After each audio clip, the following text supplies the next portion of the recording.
Hi viewers, అందరికీ Christmas శుభాకాంక్షలు. మరి ఈ పండగ రోజున వాతావరణం ఎలా ఉందో చూద్దాం. భారత వాతావరణ శాఖ తాజా రిపోర్టు ప్రకారం బంగాళాఖాతంలో అల్పపీడనం రాయలసీమకు దగ్గరలో ఉంది. అయితే ఇది మరింత బలపడింది. సముద్ర మట్టం నుంచి 4.5 కిలోమీటర్ల వరకు భారీగా మేఘాలను కలిగి ఉంది. ఇవాళ ఇది నైరుతి వైపుగా వెళ్తూ తమిళనాడు రాయలసీమ దగ్గరలోకి వస్తూ ఉంటుంది. దీని ప్రభావం వల్ల ఇవాళ కోస్తాంధ్ర రాయలసీమలో తేలికపాటి నుంచి మోస్తరు వర్షాలు కురుస్తాయి. ఉరుములు పిడుగులు కూడా పడతాయని ఐఎండీ చెప్పింది. మనం శాటిలైట్ అంచనాలను చూస్తే ఈ రోజంతా తెలుగు రాష్ట్రాల్లో దట్టమైన మేఘాలు ఉంటాయి. చలి పెరుగుతుంది.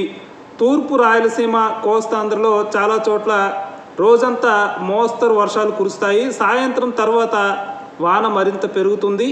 ఉత్తరాంధ్రలో జల్లులు పడే ఛాన్స్ ఉంది. తెలంగాణలో అక్కడక్కడ జల్లులు కురిసే అవకాశం ఉంది. తెలంగాణలో వాతావరణం చల్లగా ఉంటుంది. బంగాళాఖాతంలో గాలి వేగం గంటకి 30 నుంచి 35 కిలోమీటర్లుగా ఉంది. తెలంగాణలో గంటకి 12 కిలోమీటర్లు, ఏపీలో గంటకి 13 కిలోమీటర్లుగా గాలులు వీస్తాయి. గాలుల్లో చల్లదనం ఎక్కువగా ఉంటుంది. ఉష్ణోగ్రత పగటి వేళ రెండు రాష్ట్రాల్లోనూ 27 డిగ్రీల సెల్సియస్ ఉంటుంది. రాత్రి వేళ తెలంగాణలో 21 డిగ్రీల సెల్సియస్, ఏపీలో 23 డిగ్రీల సెల్సియస్ ఉంటుంది. ఏజెన్సీ ప్రాంతాలు అడవుల్లో చలి బాగా పెరుగుతుంది. తేమ కొద్దిగా పెరిగింది. పగటి వేళ కంటే సాయంత్రం వేళ తేమ ఎక్కువ అవుతుంది. తెలంగాణలో 70 నుంచి 80% తేమ సాయంత్రం తర్వాత ఉంటుంది. ఏపీలో తేమ 90% దాకా ఉంటుంది.